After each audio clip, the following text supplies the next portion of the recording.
Now then, people, it's Joe, it's all Leeds TV, and we're back again for another edition of Monday Night Football. Normally we're full of it on this, but I'm a little bit downbeat after that. Well, not so much the performance, just the result in general against their team down in London and that man in charge as well. Which, I've had to. I've been giving him a bit of stick for a while, and I've had to go on a podcast today where everyone's been absolutely hammering me for it. So you've got to take your medicine. You've when it's due. Sorry, I just need to close that down. There we go. Right. So before I introduce my guests, I just want to remind everyone that this video is sponsored by Football Prizes. Their link is in the description. For anyone wondering, this week you can get yourself a Marcelo Bielsa signed and framed Leeds United shirt. It's £4.95 a ticket. There's 99 tickets available, and that ends on Friday the 11th at 7:30. I believe the Patrick Bamford boot signed was all sold out.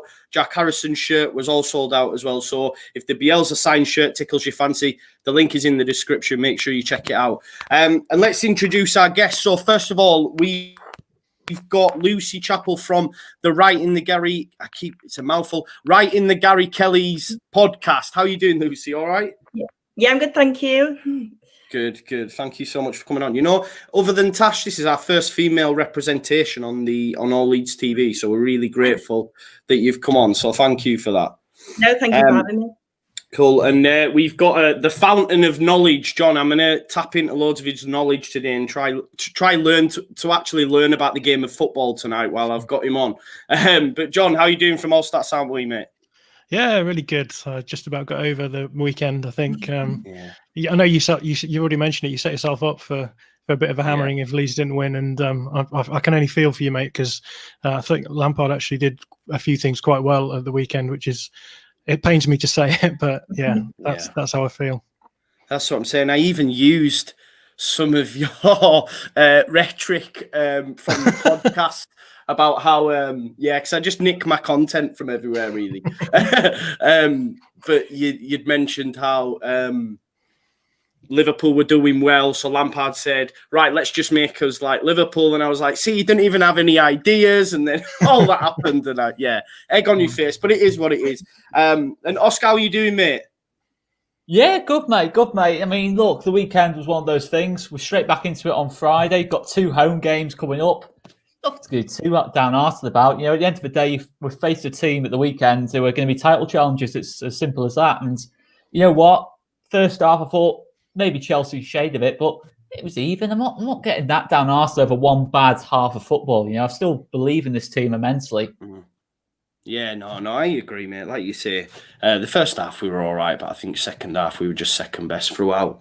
But before we touch on Leeds United and any sort of Leeds United related content, I've noticed that our man Oscar has caused a bit of a storm on social media, saying, I believe, I've not had a chance to fully read it, but when I seen All Stats Aren't We had said, made, so I thought that's got to be Josh. That's got to be Josh. It might not have been. It might have been John. But you've just made the claim that Jordan Henderson's better than Kevin De Bruyne. Is that right? No, I didn't say anything about Kevin. Come on in. Do you want to defend your comments? I did not say anything. I said Jordan Henderson for me is the best all-round midfielder in the Premier League, and I will 100% stand by that. In terms of offering everything you kind of want, I think Jordan Henderson's it for me. I just thought his performance yesterday.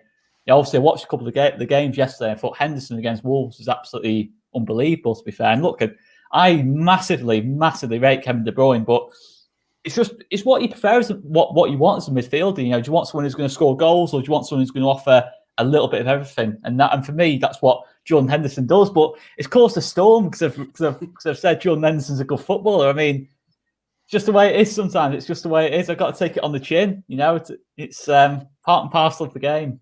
Yeah. John, do you have a response for Oscar? Yeah, look, Kevin De Bruyne is probably my favourite Premier League player at the moment, who isn't a Leeds player. I think he's a remarkable player in that at the moment I feel like he's the only person keeping Manchester City ticking over, right? Jordan Henderson is great. I agree with you. I think he had a really good game against Wolves. It all depends on how you want to define what you mean by all round, right? If by all round you think Henderson does everything well, I guess the question the question is going to be whether or not it's you think that Kevin De Bruyne is good enough defensively, right? And whether or not the gap between Kevin De Bruyne's defensive ability is bigger than the gap between Jordan Henderson and his attacking ability. So I'd be interested. I was obviously trying to dig you into a hole on Twitter, but I'm not against the idea that Jordan Henderson is a very good player. I just don't think that in terms of like his in terms of his all-round ability, I don't think he's quite at the level of someone like Kevin De Bruyne or someone like Paul Pogba, who's a bit of a persona non grata at the moment. But again, another player who I think is remarkable and can do quite a lot of the things in the game well. Now, the question is whether or not they're willing to do all of those things well, right? Maybe Pogba isn't able to or willing to do as much defensive work as you might want, and that's where Jordan Henderson's great, right? Jordan Henderson is a manager's dream. He will do everything that a manager asks of him, and it's been really remarkable the impact he's had on Liverpool. And do you know what? I don't think any of us didn't get choked up when we saw him hugging his dad after the Champions League final win. And I think there's something about Jordan Henderson that we all want to embody, right? Someone who works hard, someone who's not really thought of as being the best footballer, but actually when it comes to it, when he's in a team that works for him and is willing to put the effort in to do what needs to be done, he can actually have a remarkable show of it. I see. Great response. See, I'd have just gone, yeah, you're wrong, Oscar. So no, I do have sympathy for Oscar's view. I just think all I'm going to say is, tell me the last time Kevin De Bruyne performed in a big game or in a Champions League game. Compare that to Jordan Henderson. Jordan Henderson in the game against Man City last season, in the game this season against Man City. You know, for me, I always think Henderson wins that battle against De Bruyne when Liverpool play City, and that's why Liverpool tend to be winning more trophies than City at the minute, or tend to be competing higher up the table. That might change. I think that might change this season potentially. But look, for me, Kevin De Bruyne, when Kevin De Bruyne's on it, he's a far better footballer than Jordan Henderson. But for me, Jordan Henderson just has that little bit more consistency. Both world-class players to me. And it's just all about what you want from a midfielder. You want someone who's going to play 80, 90 passes a game, give you 7, 8 out of 10 every week, or do you want someone who can just win you a game in his own? And it's just all about who you prefer. I can definitely look. I'm not going to be naive enough to say I can't understand why people are saying De Bruyne's better than Henderson. I can totally understand that. You know, look, De Bruyne's had the far better career, but right now, if you ask me, who would I want at Leeds? It'd probably be Henderson, to be honest. No, you've lost me. Controversial. There you go. We'll leave that there. We'll probably you two could go on that. I love Oscar when he gets into his little debates. It's class. Someone said De Bruyne's like Galaxy, Henderson more of a double decker. Double decker has a bit of everything, but you would always choose the Galaxy over the double decker. Guys, before we go any further, please smash a like on the video. If you're watching on Twitter, please drop us a retweet. As I say, more likes, more people see the video, more people come and join us, more chats and stuff. We'll get to your questions a little bit later on for our guests as well. But I want to dive straight in. I promise Lucy there's no talk of De Bruyne or Henderson. I just want to get your initial thoughts on that 3-1 result down at Stamford Bridge on Saturday evening. I think it's a tough one because before the game even starts, you look at the team and you think, bloody hell, these have got some world-class players. You look at the amount of money that's been spent. It was always going to be a tough ask from us. I think getting the first goal, I think, was really important, despite the result anyway, because it shows that we can go out there and score early doors. Because obviously the last few games have been leaving it till second half. I'm not too down about it, to be honest. I think, like I said earlier, you look at their team that we've come up against. Every game's it's going to be different. Every game's going to be hard. We've just got to enjoy it. I think that's the main part. And I think first half we played really well. I thought Cooper's played the best that he's played for a long time, I think, in that first half. And you look at Calvin, that ball through to Bamford for the goal. But I think second half we were just very sloppy, giving the ball away too much, which obviously caused us a lot of upset at the end. But no, I'm not too down about it. I think we'll learn from it, and we'll take the positives and move on. Yeah. What were your positives, Lucy, then from the game? I think Marriot, looking at him, I thought he was brilliant. Despite the 3 goals that we did let in, he made some really impressive saves. I thought he was excellent against Everton last weekend. So yeah, and I think getting Paddy back on the score sheet and getting the first goal despite the result, I think it's a positive that we can take from it, and it shows that we can score early on. Yeah. I agree with you. I think if Marriot doesn't have another barnstormer, it could have got 4-5s. It literally, and I think Giroud missed a couple of missed a sitter just prior to us scoring. To be fair, from the corner. Yeah, I will touch on corners as well, actually, because every time for me watching it, if I'm in the ground, obviously we do a watch along on the channel, so I have to watch it. But if I'm in the ground, it's one covering my eyes when we get corners against us. A bit like when penalties happen, I think that we're that poor at them at the moment. But John, what are your initial takeouts from that Chelsea game? Yeah, I agree with everything Lucy said. I think we were really good in the first half, and really good maybe is a bit too much of an overstatement. But we went toe to toe with them. We caused some problems. We weren't great against the high press, but I still think that we were good enough against it that they ditched it in the second half, and they basically went for a bit more of a mid block, and they dropped their outside forwards. So Werner and Pulisic and Ziyech, obviously, when he was on the field, they dropped in and were a little bit. They played a little bit deeper and just tried to stop Leeds from transitioning through their fullbacks a little bit more. And if you look at the pass maps for the 2 halves, it's remarkably different. In the first half, we were creating quite a few passes into the penalty area, and then the second half they closed us down. They didn't allow us to get into any dangerous areas whatsoever, really, and that was because they, like I said, they were doing this mid block press where they were inviting us to come forward. So you'd have seen Robin Koch and Diego Llorente having the ball like always almost on the edge of the centre circle, and then they were just saying, come on, then you show us how you're going to be creative. You played through our press before and it caused us problems. You scored the goal from that wide area, so now let's force the defenders to get the ball there rather than the fullbacks and the wingers, and it worked really well. Invited the balls, funneled the balls down the 2 sides, and then as soon as one of the wingers got it, everyone basically congregated around them, and we really didn't have any solution to that. And it's a problem that we've had in the Premier League.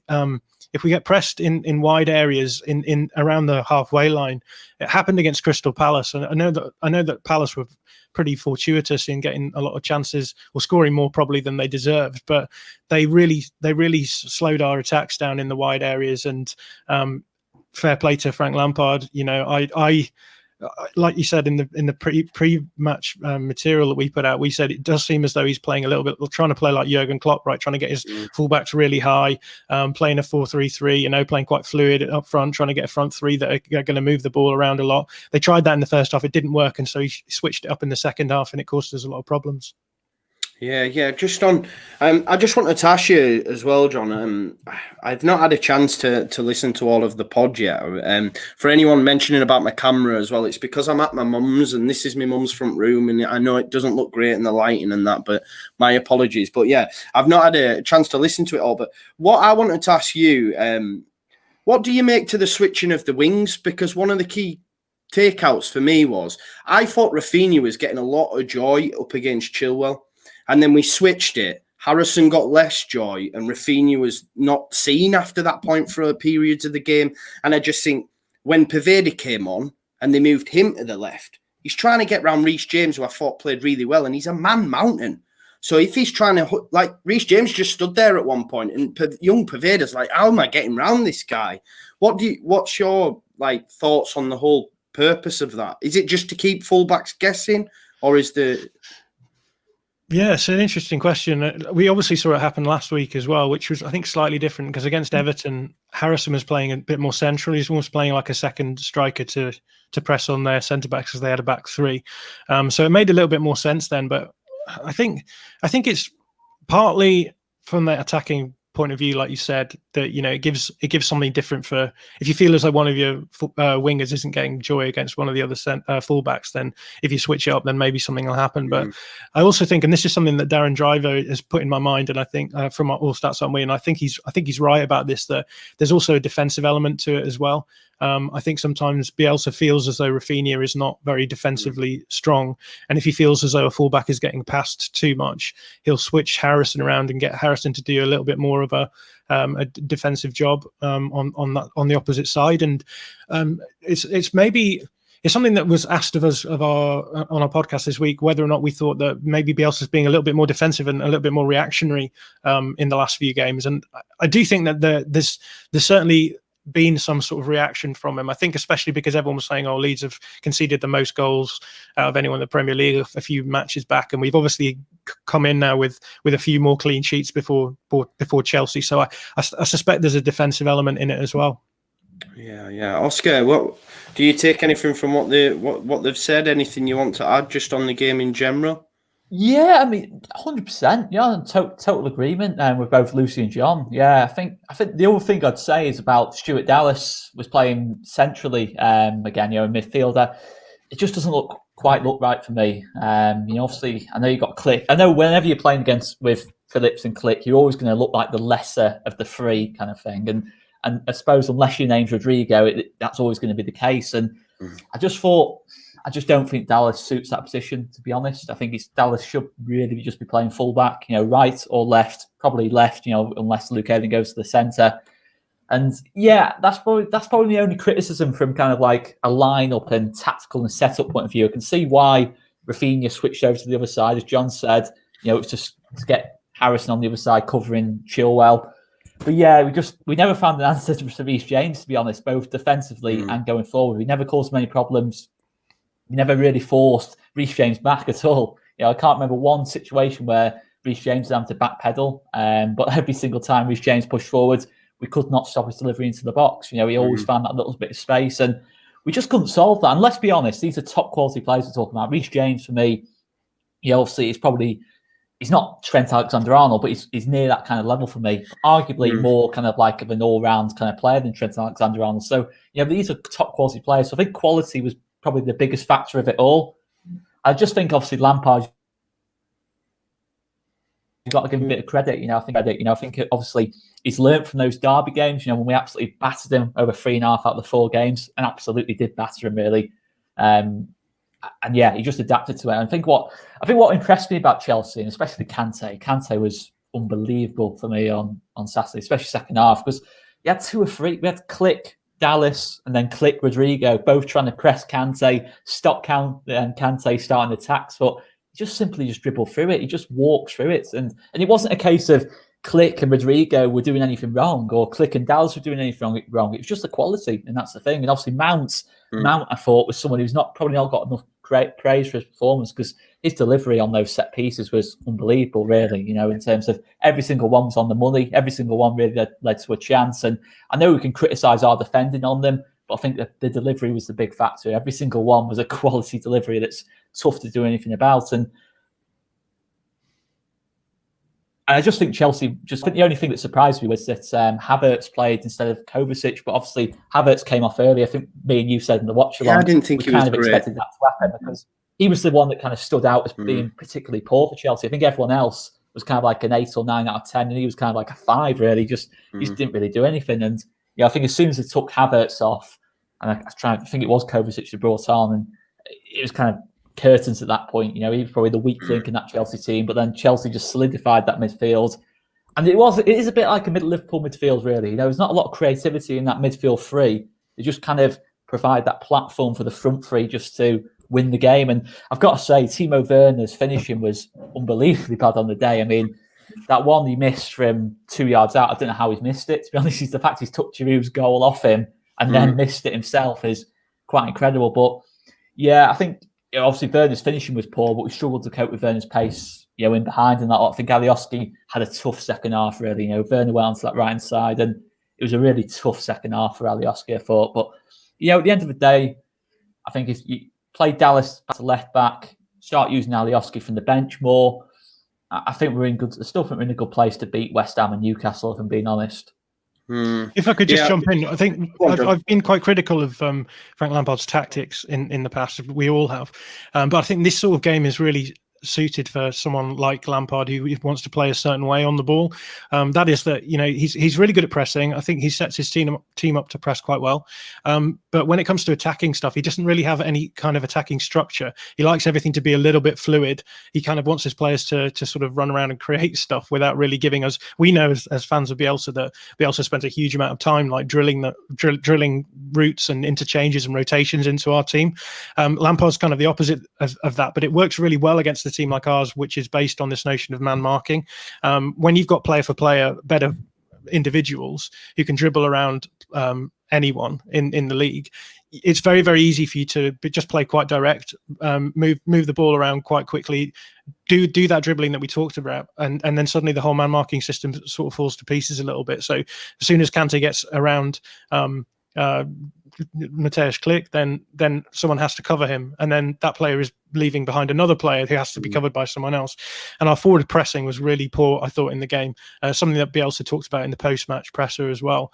But I'm not entirely sure why that was the case. It felt as though I've just done our tactics preview review video, and I did a little section on the pressing, and I can't understand, because it's not like we don't usually play against systems like this, but it felt as though Bamford was sitting off a little bit. It felt like Klich was sitting off Kante a little bit as well. They just didn't really get around the front pressing system. And it felt as though because they got beaten a few times, then they just sort of lost it a bit, and they didn't put any effort in. They felt as though looked as though they were confused a lot of the time, and it meant that the two centre backs, Zuma and Thiago Silva, just had acres of space to move the ball. Yeah. And as soon as you have that, then it causes all kinds of problems for the rest of our man marking. Yeah. I'm seeing a lot of stick for Alioski in the comments, to be fair, and I think it's a little bit unfair. Personally, I think, you know, prior to the Chelsea game, he more than warranted. I'm maybe looking at the Everton one thinking, listen, I'd rather have Rodrigo, but after his performance against Everton, I thought he warranted his place in the starting lineup.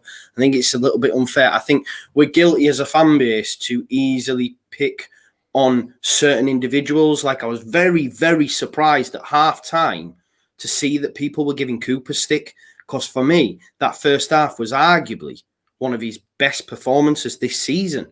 You know, he was cutting out some, I think he made a challenge. It might have been on Giroud, but I thought he was really good. And the better of the two, I know Koch went off, but it was chalk and cheese with his Everton performance for me, because I thought in the Everton one, okay, rightly so, he received a bit of criticism. But yeah, I think it's easy to have a go at Alioski. But what I will say, Lucy, obviously based on the last game, do we believe that Bielsa makes the change, and do you want him to make the change in that Dallas goes back at left back and the main man Rodrigo? Because the chances that we did carve out in the second half for me went through him. There was one where he put one through the legs, and Bamford, I think, tried to hit it with the outside of his right foot, and a lot of it went through Rodrigo. I know there wasn't that many forward passes, like John said. I've seen the pass map as well on the Twitter.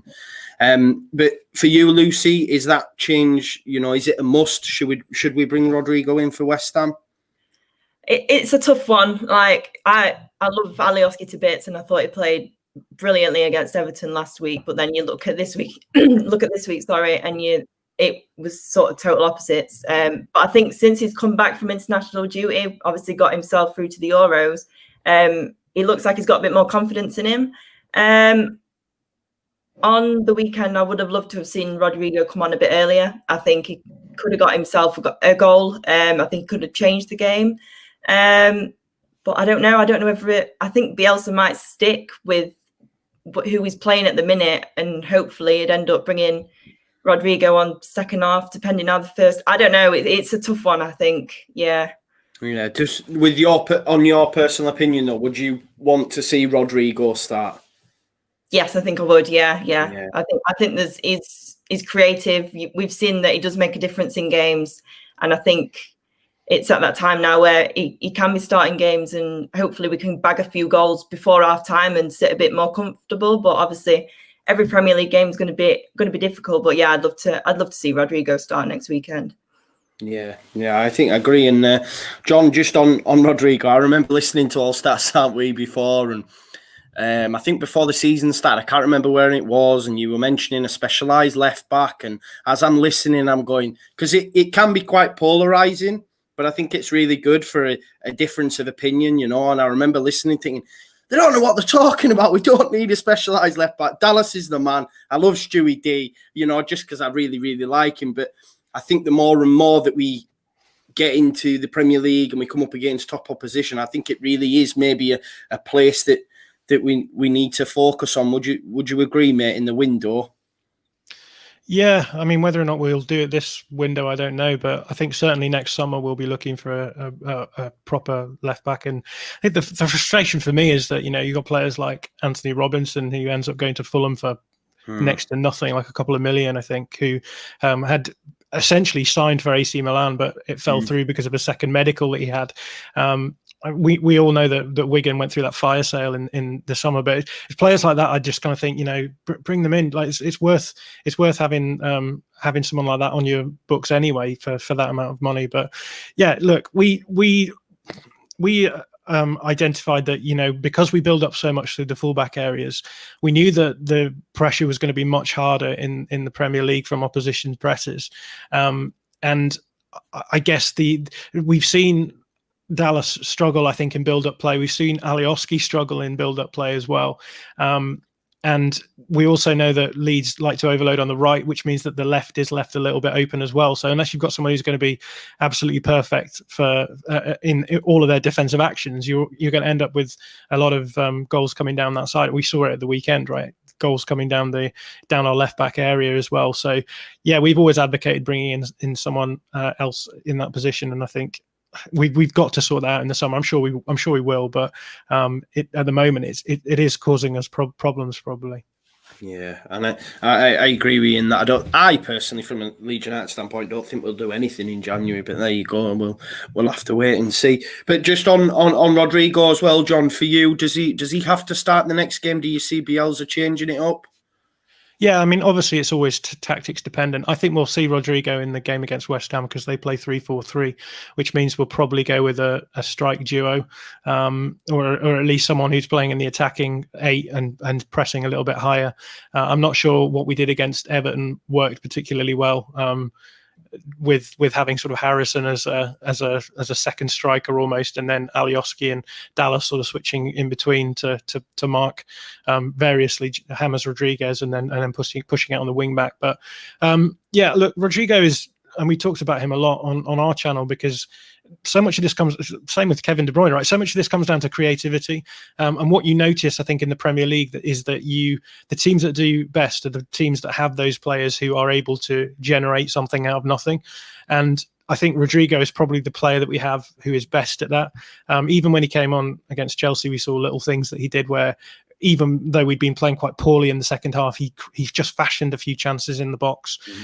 He reads the game well. He can see those little passes in between the lines, and it just makes a huge difference. I mean, Mateusz Klich is great, and he is a really important creative player for us. But I think that Rodrigo is next level, and there's a reason why he plays up front for Spain and has got Champions League appearances under his belt, and so yeah, I think it's just really crucial for us to get him in. And I think, you know, we talked before about whether or not you want Stuart Dallas in the middle or not. And I think part of the issue for me is that we kind of think of defensiveness. I mentioned this on our podcast this week. We think of defensive issues as being like the result of not having enough defensive players, but I think a lot of the time our issues come from the fact that we aren't able to possess the ball in advanced areas for long enough. We lose the ball, we turn the ball over too much. And Rodrigo is just a really good player when it comes to holding the ball up in possession. And when we don't have him on the field, when we do have him on the field, we actually defend better, I think, because he is able to transition the ball and hold the ball up. And so, you know, I even think that maybe being a little bit more reactive by playing someone like Dallas alongside Calvin Phillips, I think you could actually get away with it by playing two more attacking players in Klich and Rodrigo, and just holding onto the ball in the opposition half rather than our own half. So yeah, that would be my take on it. I would try and get Rodrigo in at whatever opportunity I could. Yeah, I agree. I think every Leeds fan, regardless of, your knowledge or reasons why. They just look at the fee and the fact he plays for Spain, and it's like your best players need to play. Get him in there regardless of where he plays. I think that seems to be the thing. I've seen a comment as well. I don't know if this is true, Oscar. I don't know if you've seen this. Apparently, Pablo's wife has come out and tweeted that he's healthy and there's nothing wrong with him. He's just another player in that similar mould. I don't know if there's any truth to that. Oscar, have you seen that at all? Or I'll be honest, I haven't. I did see it in the comments though, and that's it's an interesting one, isn't it? Though if Pablo's all of a sudden becoming our kind of like Mesut Ozil kind of thing, it's I hope not. Anyway, it's but I don't know really. It's been a bit interesting like what's happened. There's nothing really, ever since it did happen, against Leicester. It's kind of never really been spoken about since. The fact he didn't play against Palace, the fact he didn't play against Arsenal or any of these games. I think the assumption's just been he's been injured. But for me, just purely on a technical point of view, purely on the footballing side of things, Pablo's got to be in that 18 for me every single week. Maybe not in the starting 11. In fact, I wouldn't have him in the starting 11 at the minute. But for me, coming on in games with 20 minutes to go when it's open, particularly against West Ham, when it's not maybe so much open, but he's if it's 0-0 against West Ham with 20 minutes to go, you want Pablo Hernandez coming on because he can produce a moment of quality, he can create a moment of quality. And I just really hope that's not the case, mate. I think even at, 35, I still think he can, obviously not perform to the levels he did in the Championship, but I still think he can have a massive impact on this team throughout the season. It's, certainly coming on in games. So, I'm hoping it's not the case, mate. I'm hoping it's all rumours at this moment. I think it'd be very strange if it was true, because Bielsa said initially he wasn't afraid to say, well, he's out because he's out. He didn't make up a lie initially and say he was injured. I don't get why a week later he would change tack and then say he was injured, as though he's keeping secrets. I don't know. Have you guys seen anything at all on the Pablo situation? I've seen a link to Huddersfield at one point, but other than that, I haven't seen anything. I saw the link about Huddersfield, but then I did see his wife tweet I think it was yesterday. Can't remember exactly what it was, but it had like a blue heart emoji on it, and it was nothing negative. I think it was just a bit like I looked at it and thought, oh, what's all this about, sort of thing. But I don't know. It is a strange one, yeah.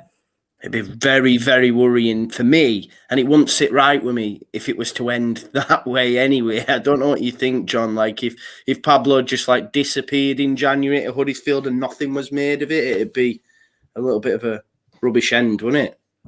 Yeah, it's a curious one. Yeah, like you said, I think his wife tweeted something about him never being healthier or something like that. Really? And we've seen that there's lots of interesting stuff that comes out in these sorts of situations. So I wouldn't like to comment either way, but it wouldn't surprise me if Hernandez has got into his head that he's coming towards the end of his career and he's going to have to fight to get time on a pitch, and so he probably is pushing to try and get match time. And if that means him going, I guess, staying local, going to Huddersfield, working with a coach who he's worked with before, a lot of it does make sense to me.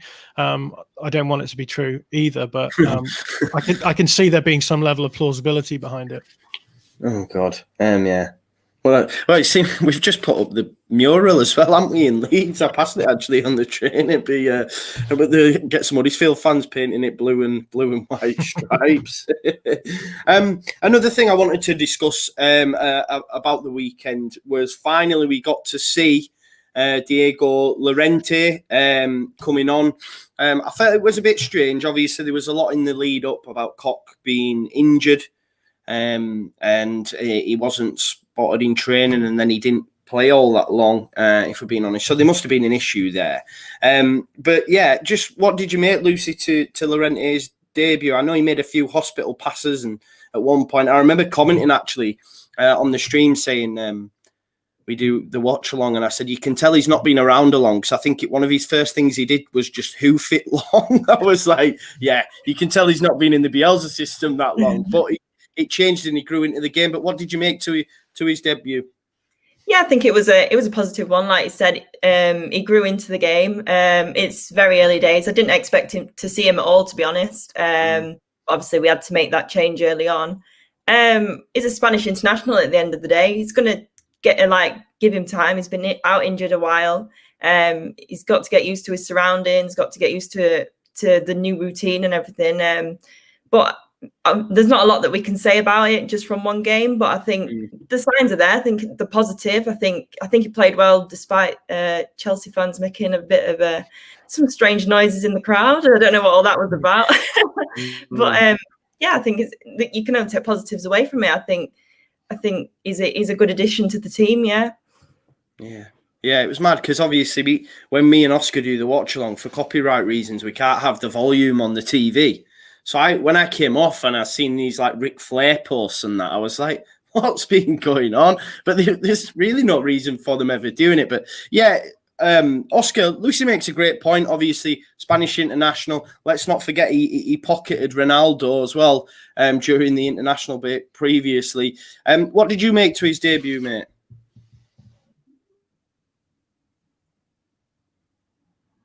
You still with us? Or is that me? John, do you want to take that question? Yeah, I'll take it. Yeah, it's a horrible situation for him to come in on. I think that's the context that needs to be sort of stressed.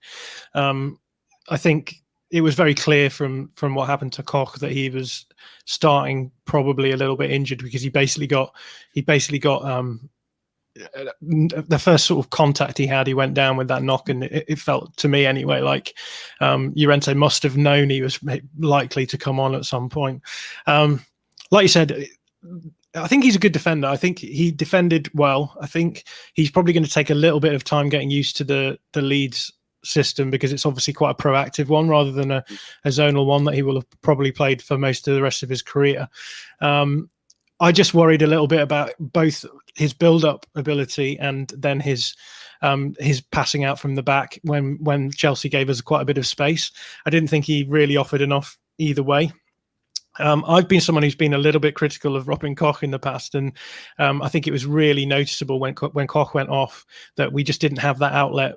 Someone who's got a great right foot who can find players from long balls and also plays quite decent penetrative passes between the lines. I didn't think Llorente did that well enough for me. It felt a lot of the time like our two centre-backs sort of ended up with the ball, they'd pass it between themselves a little bit and they ran out of ideas quite quickly, and then Llorente would try and kick it long and would end up losing the ball, and then Chelsea would break on us. And maybe it is just the pressure of a first Premier League debut and starting for a team, probably being a little bit injured. But yeah, I would like to see a little bit more from him just in terms of both the build-up side of the game and then the distribution side of the game. And I think let's hope that Robin Koch is back soon, because Robin Koch isn't a perfect player by any means, but he offers us a lot more, I think, in that role than Llorente does.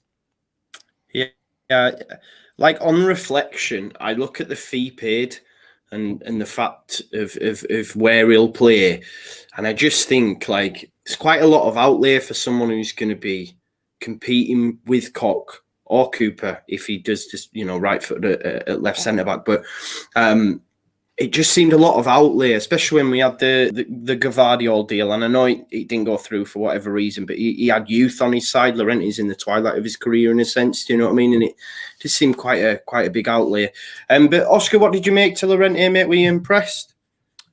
Yeah, I have to agree with Lucy and John, really. I thought defensively, I can't really have any criticism. I think he did absolutely fine. I think it was more on the ball. I think where the issues came from was it wasn't so much a case of trying to do like the one he played across our box, in the first sort of like 20 minutes. I was thinking, I don't even know what he was trying to do. It wasn't a case it was poor execution. I just couldn't tell what he was trying to do in the first place. And I think he did one in the second half as well. But yeah, he looks a decent player. I think he's certainly someone who's going to provide good competition to Koch and Cooper. And I think obviously it's a case of which side is he going to play on. But I don't see any reason why all three of them aren't playing. I think Koch and Llorente can play together, Llorente and Cooper can play together, Koch, Cooper, etc., etc. I think that can work. But yeah, it's just going to be a case of finding out which one's the best one. Obviously, I still think Koch's the standout out of the three, really. I think Koch's got the highest ceiling. In terms of aerial ability, better on the ball, I think, than the other two. And just that little bit more commanding. I think, obviously, on those set pieces, I think we massively missed Koch. And those didn't really do anything wrong in them, but I just think we had that aerial presence just to just to win headers in the box and that lot against people like Thiago Silva, Zuma, who went on to score, Kai Havertz, big players, and Giroud as well, of course. I just didn't think we quite had that presence without Koch on the pitch. So I'd still say he's number one. There's a case of Llorente, Cooper, who's going to take up that other place. And for me, it doesn't necessarily have to be a case of Llorente plays on the left. You can move Koch onto the left-hand side. We can do it that way. But yeah, it's too early to say for me, who's the better out of the two.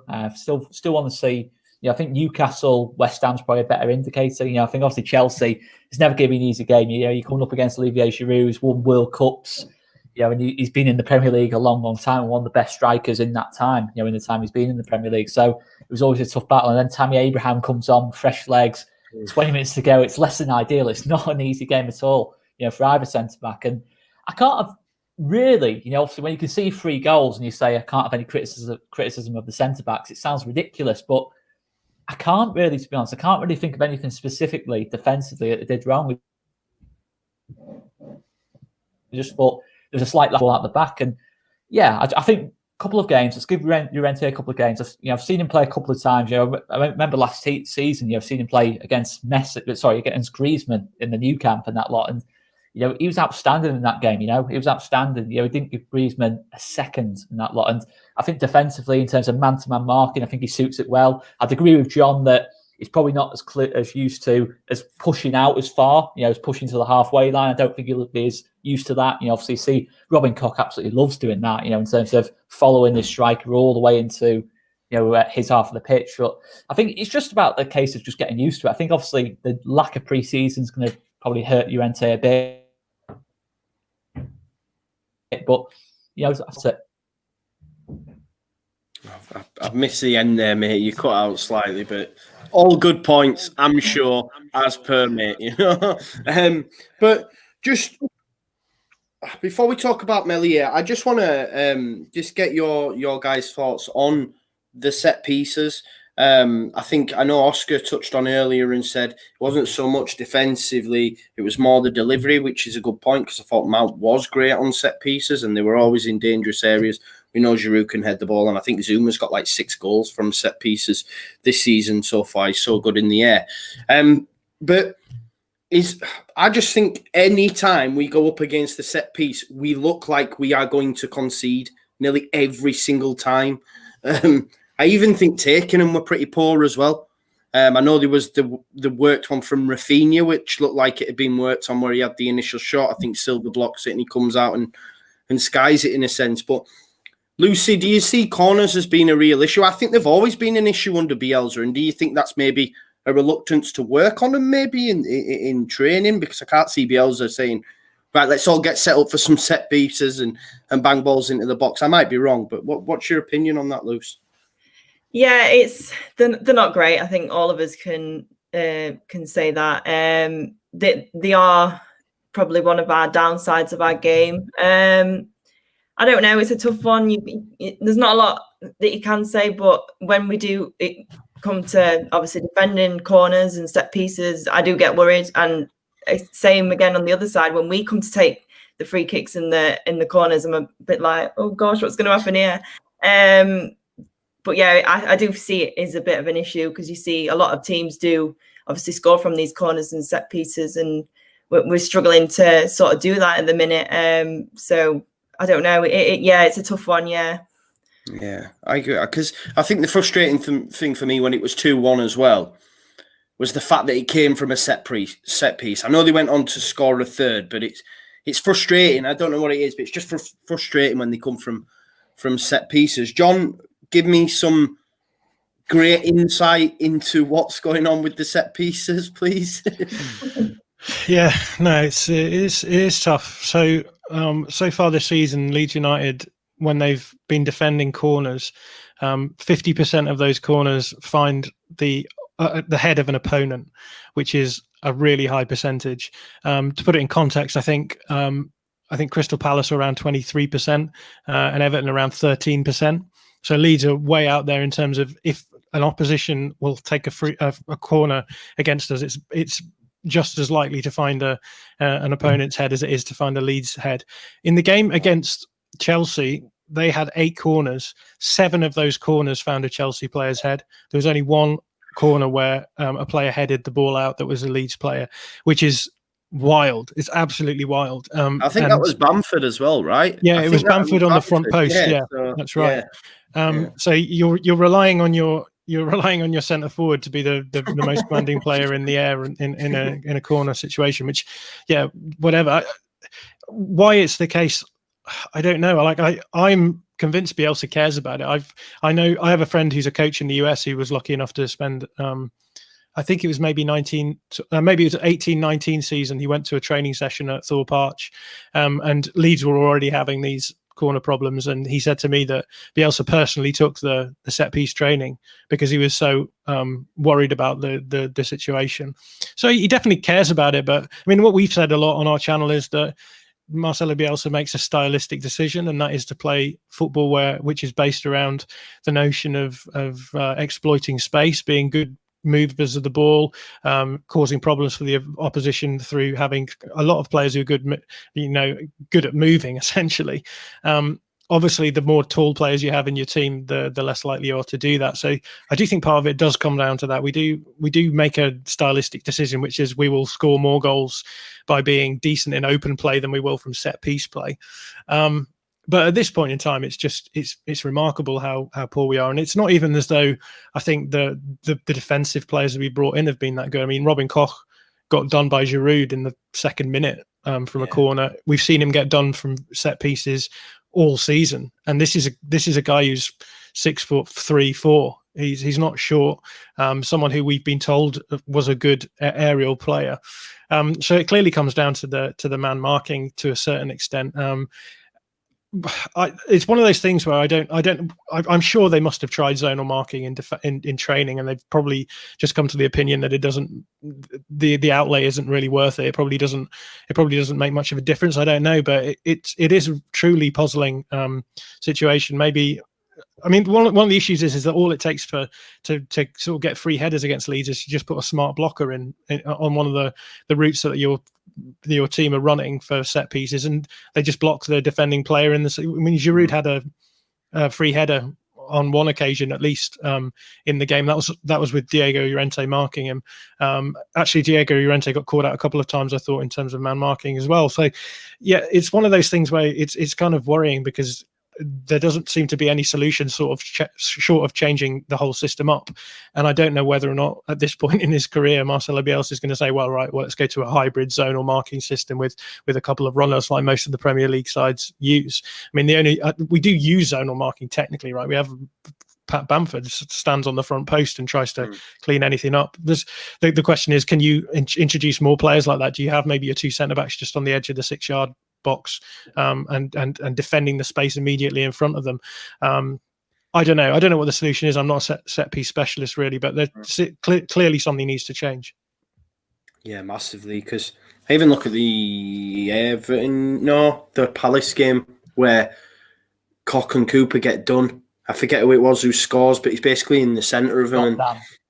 And it's just frustrating seeing it as a fan without analysing it all. I just think, right, there's our 2 centre-backs and they're getting beat by one who's squeezed in between them. It shouldn't be happening. Do you know what I mean? And it is a little bit frustrating for me.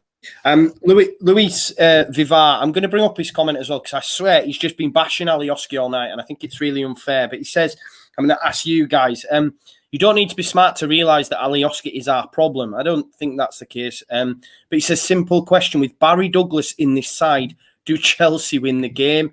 Which for me is 100% yes. But Oscar, I know you're a massive. I love Barry Douglas, but you would. No. Yeah, no. That's a simple answer. No, I don't think Barry Douglas. I don't think he's stopping Reece James. As much as Barry Douglas was decent, he wasn't particularly great defensively. I don't think he's making that. If anything, he was slow, right? Yeah, that's the thing. Imagine Barry Douglas against Werner. I mean, I don't see it being any different, to be honest. Yeah, I think that's. And I think as well, I think in that first goal, Reece James, Alioski's drawn to the ball, but I think it's more Harrison that hasn't seen Reece James coming behind him. If he sees him sooner, then he blocks the cross. Maybe it's not so much Alioski. I think it's Harrison that gets drawn into Ziyech as opposed to the other way around. That's just what I seen. But yeah, let's talk about, for me, the man of the match and the real positive. I liked Llorente, obviously. I thought he did okay debut coming in, baptism of fire and all that. But I really thought Ilian Meslier was just absolutely brilliant. How we got him for what we did at the age he is, for me, can genuinely go to the top. Lucy, talk to me about Meslier. If he's not in goal, we concede. I mean, if it's Kiko, for example, let's be honest, it's about 10-1, if we're being totally honest. But talk to me about Meslier. Yeah, I'm really impressed with him. I think at the start of the season, I was a bit worried. Obviously, he's only young. He's come like up into the Premier League, 20-year-old, inexperienced. But the last 2 games, he's been outstanding. I think last weekend against Everton, I think there was a picture of him like making the double save and he's just like flying in the air. I thought it was brilliant. Like you said earlier, if we had Kiko in goal, it'd probably been 10-1. I'm not confident with Kiko at all. I've seen him play in a couple of under-23 games the last couple of weeks, and I'm just so surprised. Like, I'm just like, what is he doing? I said this in our podcast yesterday. Get him signed up on a longer contract. Yeah, you've got to think there will be some big clubs maybe looking at him already. Do you know? I would think so anyway. But yeah, John Meslier, how impressed are you, mate? In such a short space of time, I think he's been amazing. Yeah, he's a remarkably good player. A player with a remarkably high ceiling. We've had a goalkeeping analyst on our podcast, and he said that give him a few years and Meslier could easily be a top 5 goalkeeper in the Premier League, which is, I think, really, really big. I think what's most impressive about him, according to this analyst, was that his decision making is really good. He makes very good decisions in sort of one-on-one situations. I mean, how many in the last 3 games I can think of? Probably about 5 one-on-ones where he's made the best decision in each situation, and it's resulted in us not conceding when I'm almost convinced that we would. So it's remarkable that they've picked him out of the French league, and he's come straight in basically without really being given much of a chance to develop and has developed on the field, and has looked so strong. And I don't think people realise as well the psychological impact and difficulty there must be being a youngster having to develop in that environment too, which I think stands him in really good stead, because you could be a great goalkeeper, but unless you've got the mental side of things sorted too, then it can be really tricky to succeed in that sort of environment as well. So it's a really good sign that he's not bowed to the pressure of being in the Premier League situation. And yeah, really exciting having him on our side. Yeah, I agree, man. And I think, you mentioned them one-on-ones. I think the best one for me was the Saka one. I think the decision to stay on his feet as long as he did. I'm not a goalkeeper, I don't profess to know, but he stayed, and then bam, he went. And I just thought it was fantastic, because if we lose that game 1-0, it is such a bitter pill to swallow, because we should have been out of sight. And yeah, I just thought it was a fantastic save. And I think he could go to the top. I reckon. I know it's early days, but he could be France's number 1, I think he's that good. Just finally, I just want to get your thoughts before we move on to our five-a-side, your guys' Ultimate Leeds five-a-side team. Oscar, I'll start with you. Were you impressed with Lampard and Chelsea? And I just want to, before we move on, final thought to Chelsea, because I know we dislike them. We're not a big fan of Lampard, but I was really impressed. And I said they might not get Champions League. I look at it now and I think, do you know what? They're going to easily get Champions League football. I don't think they'll win the title, but I just wanted to get your overriding opinion on Chelsea before we move on and finish it up. Yeah, pretty much that, really. I think the top 4 really is I think it's definitely going to be Liverpool, City, Tottenham, Chelsea. I cannot see anything. I know the season's been a bit crazy. West Ham have done well, Leicester have done well, but I can't see anything other than that, to be honest. I can't see it, genuinely can't. And I look at Chelsea, and I'm still not convinced they're going to win it, but I think they will be contenders. I think there's 4 contenders this season, those 4 I mentioned, but I just think City a little bit extra in terms of just that bit extra quality, really. I just think if Chelsea lost Thiago Silva for any kind of sustained period of time, they'd be in trouble defensively for me. I think he's such a key part of that back four, and obviously Reece James as well, but he's really the leader of that back four, and obviously Kante as well. So you've kind of got the defensive areas where they've kind of got really good players, but one injury, one suspension, and I think it falls to pieces again a little bit in that regard, like it did against West Brom, Southampton. I mean, it can quite easily happen if they do have an injury, and chances are they will get an injury at some point, Champions League as well. So I reckon they're probably about fourth, I think. I still think Tottenham, City, Liverpool just have that little bit extra, but they're definitely better than what they were last season. There's no doubt about that. Yeah. Lucy, were you impressed with Lampard? Yeah, I think it's really hard, isn't it? I think they're going to be aiming for top four this season. I think they've got a lot of pressure on them, to be honest. I think the amount of money that they've spent, they've got a lot of pressure on their shoulders to deliver.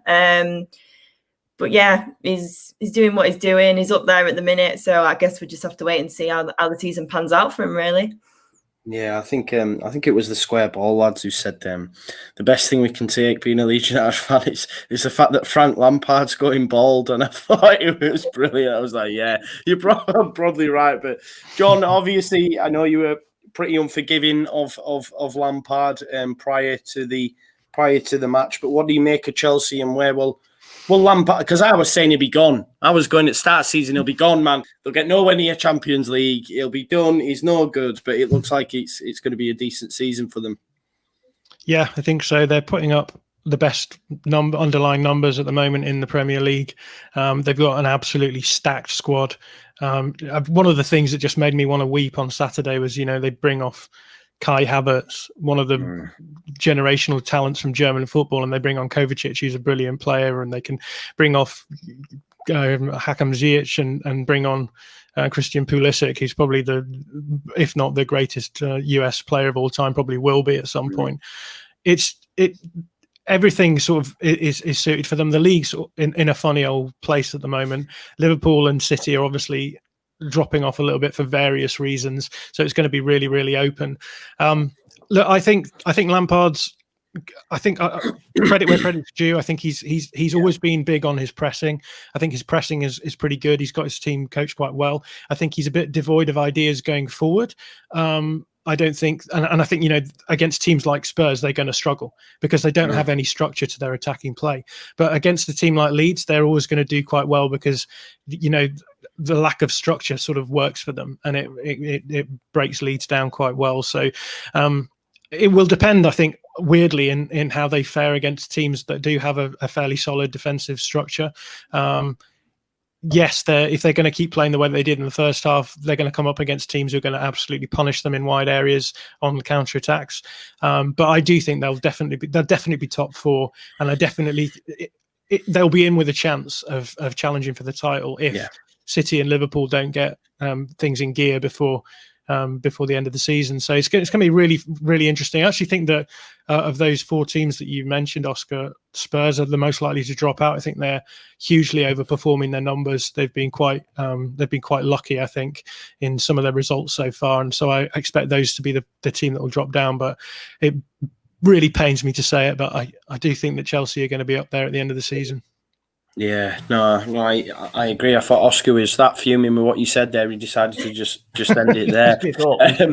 Give up on football. It hurts me as much as it hurts you, Oscar, believe me.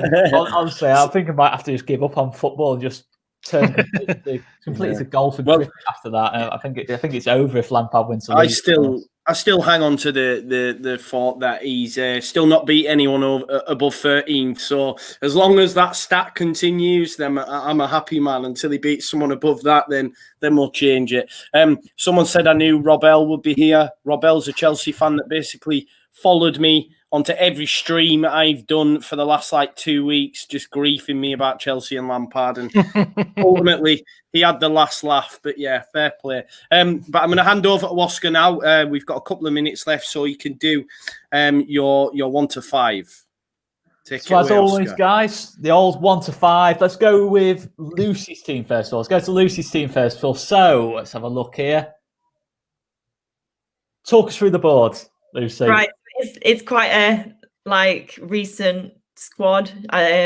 With obviously my age, so I've got Marriot in goal. I think we've spoke about him a lot tonight, and he's just been so impressive. And I think he's definitely one that we need to keep hold of for the future. Ben White in defence, absolutely loved him last season. Was absolutely gutted when he left us. I think a lot of people look at him now at Brighton and think, oh, he's not the player that used to be at Leeds. But yeah, I'd love to have him back. But Cock's doing a great job back in that position. Then gone on to midfield. Phillips, Leeds lad, local lad. Could not pick him, to be honest.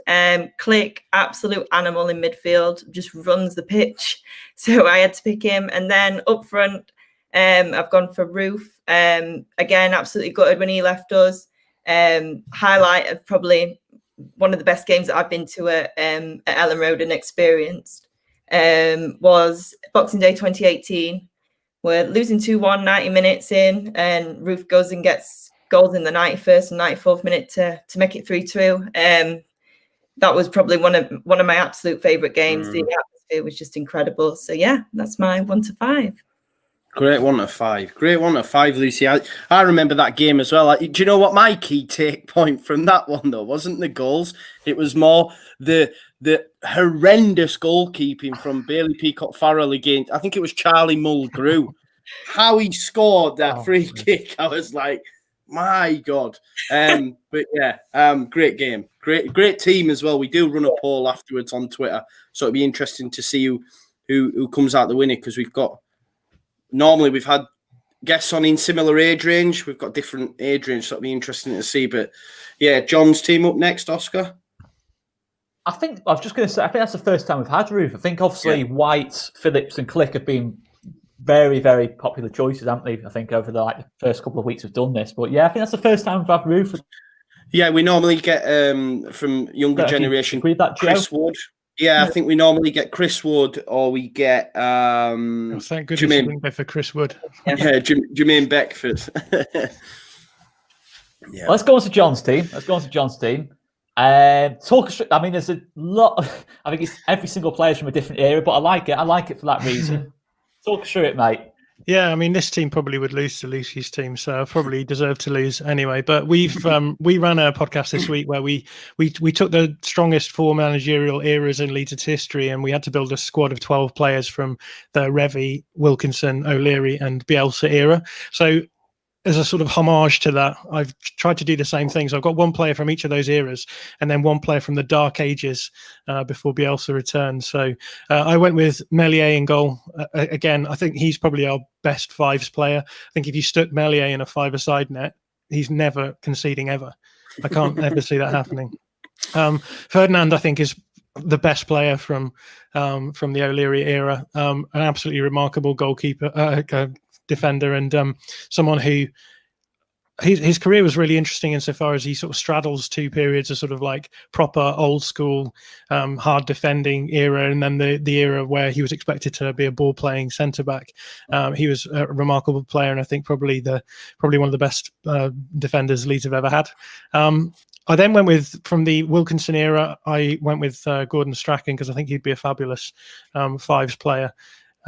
Because obviously he didn't need to do as much running, and he could probably fashion chances from anywhere.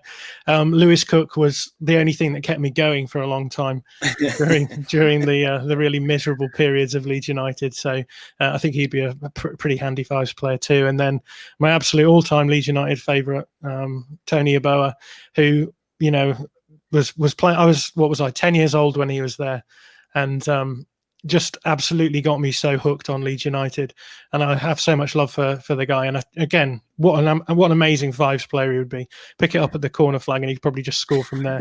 So yeah, that's my fives team. Brilliant, man. Just quick question: would you take Lewis Cook back, John? Now? Oh, what a question. Yeah. Probably, but that's only because I'm sentimental. I think it's one of those things, isn't it? Like there's so many Leeds players like that who we always kind of think, oh, wouldn't it be great to have X, Y, or Z back? And I think a lot of water's passed under the bridge. I don't know how well his body is these days. I'd probably take him. I mean, we could definitely use him at the moment. We would solve that. Should we play Stuart Dallas in midfield problem that we have? I think. Yeah, I think. What about you, Lucy? Would it just be Ben White from your side that you would put in, or would you take Roof back? I've even seen that mentioned on Twitter recently because he's been banging him in Scotland. Yeah, I think it's a tough one with Roof. I think obviously the standard of football is a bit different. It's rubbish. Let's be honest. I'll say it for you. It's rubbish. Yeah, but I loved him, Roof, when he were at Leeds. I think he just had something about him that was just so great to watch. So yeah, I'd take him back. Yeah, definitely. Yeah, cool. Great stuff. Thank you so much both for coming on. I'm going to give you a little bit now to really ram home what we can get from you guys on your relative podcasts. John, talk to us about All Stats, Sammy. Where can we find you? Yeah, so we're on Twitter. It's probably the best place to get stuff from us at All Stats, aren't we? People have probably seen our stuff. We tend to boil piss on the internet, so I'm sure you've seen it. I'm sure you've seen it. So yeah, just go and check us out there. We try and put up more sort of statistical and tactical stuff over there just to fill a niche that we thought wasn't really there. So hopefully we don't tread on anyone else's toes, but hopefully we also add something a little bit unique. So. Yeah, mate. Honestly, guys, give it a listen. It really helps me broaden my just kick it out and lump it knowledge of football that I have. Hopefully, calms people down as well. We try and be a little bit more balanced after a game and just kind of think, what the positives here? How bad really was it? So yeah. Yeah, definitely. Rewatch the games. It's always much better when you rewatch the game. I watched the Chelsea game back, and I was like, oh, we weren't that bad in the first half, and in the second half, give or take, it's always the way. Good, man. I can't find the time because, like I say, I've wanted to do the Patreon, and then I'm like, it's pointless because it's not pointless for me, but it's just I can't find the time because there's so much content out there, and it's a good thing, that we've got so many people pumping out content. It's like before in the Championship, I could get through each podcast in time and have time to spare, whereas now I'm trying to squeeze them all in between the games. But that's Premier League football for you. But Lucy, writing the Gary Kellys, talk to us about that. What can we expect on that pod? Yeah, so we're on Facebook, Twitter, Instagram. Basically, we just like to have a laugh, like to get everyone involved. We've got a website as well. Also, recently started a podcast. We're on, I think, our 10th episode next time we record. It's a great group of people that I work with, and we get on so well. I've never met any of the people that I'm doing it with, so it's really nice. We're all from different areas and different backgrounds, so yeah, it's a great group of people to be part of, really. And that'll be great for you when we finally get back to the ground. Then you can all finally meet up. Are you looking forward to that? Yeah, really looking forward to that. Yeah, want to get back. Do you do a bit of writing yourself, Lucy, on the website? Yeah, so on the website, I'm the dedicated match preview writer. So I'm write up a match preview before every game, and then I also help to run the Instagram page as well. So yeah, it's a great thing to be part of. I'm really enjoying it. Great, man. Smashing it. Well done. And like you say, I know on the podcast and that you've got quite a lot of female representation, which is class as well, right? So if we've got any, women watching this, then get on over the Writing Gary Kellys as well, man, and show the support. I think is it Girls Know Football too? I think that's the Twitter handle, right? Yeah, Vic. Yeah, and then we've also got Kaylee as well. We recorded our first podcast, all female podcast went out today. So yeah, that was really fun to record. Yeah. Yeah, that's class, man. Keep doing what you're doing, Lucy. Well done. And thank you just both so much for coming on. We'll run the poll on Twitter for the five-a-sides. Like I said, anyone watching, please smash a like before you do go. Check out the podcasts below as well. The Football Content Awards are tomorrow live at 7:00. Watch it. Who knows? All Leeds TV might have done something. I don't know. You'll have to wait and see. So make sure you check that out. I know we've got quite a lot of Leeds contingents that's been nominated for awards on that as well. So make sure you check that out. Tomorrow, Oscar will be doing an opposition preview. He's gone. I mean, he's been in and out so much in this podcast. But yeah, Oscar will be doing an opposition preview live tomorrow with Corey from the West Ham Way, who you all know from our Friday night show. So yeah, Oscar live tomorrow, opposition preview. Before the whistle blows, will all be done, and then on Friday we've got the game as well. So thank you everyone for watching. As per, I'm going to do that awkward bit now where I end the stream and